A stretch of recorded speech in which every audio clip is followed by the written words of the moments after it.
Tymofiy Mylovanov is the president of the Kiev School of Economics. He joins me now live on set. Well, good to have you on the show. I'd first like to ask you about the possibility of Washington sending the Patriot missile defense system. I'm wondering if you think that it had to cost Ukraine nearly 40% of its energy production facilities for us to come to this point, because I know that Kiev had been wanting to get the missile defense system in the very early days of this conflict. How do you feel about it now? Well, it's good to have it now. It's better to have it late than never. Of course, it takes a lot of casualties, a lot of damage to the infrastructure to demonstrate to the world that we need air defense. I think around October 10, I wrote a very emotional tweet saying, have you seen enough? Is it enough now to give us enough evidence to give us air defense, to maybe even close the skies that we have been asking from the very beginning? I think it's not even the damage of the infrastructure, but the lives of people, which could have been saved. But we are glad, and we hope the numbers are, sufficient to make a difference. I want to briefly ask you about what you felt about shortly before 6 a.m. this morning when the millions of residents in Kiev, heard that loud thud.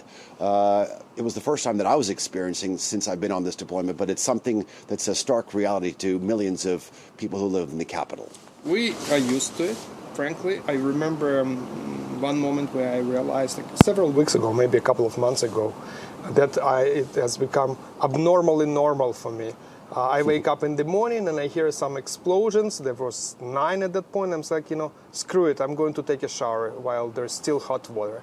That's not normal that it becomes normal for us. Yeah. But we just got up a little bit to see if there's smoke and then went to bed and looked at the news, and that's it.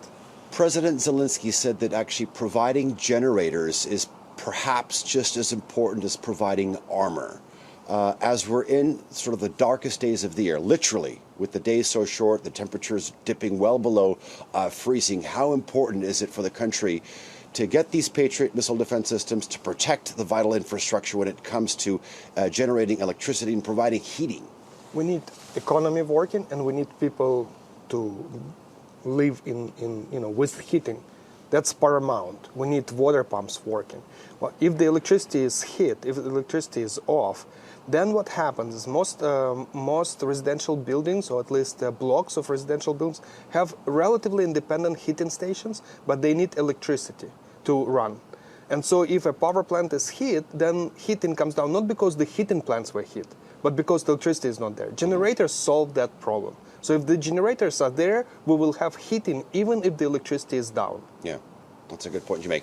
I want to ask you about a particular subject that's beginning to sort of surface in the news agenda, and I think you're perhaps in the best position to answer this. Not only are you the president of the Kiev School of Economics, but you also briefly served as the country's Minister of Economics. Your institution, the KSE, actually works with the World Bank in coming up with an estimation in terms of the reconstruction cost, and I believe you've put that estimate at around $400 billion. The government actually has put that cost at nearly double that, around 700, but that's over a period of a decade. Do you feel that the West will continue its support as Ukraine looks beyond this conflict and trying to open up a new chapter in the country's future?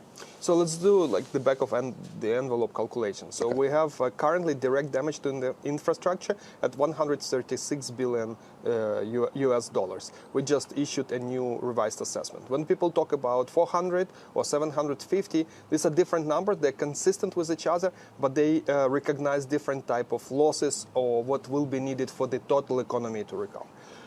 Will it make sense? Well, look at it. So 10 years.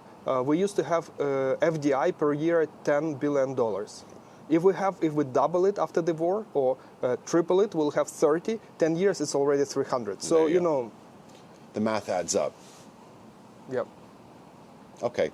Tymofiy, thank you very much for joining us here. I do appreciate hearing your analysis and pulling everything together.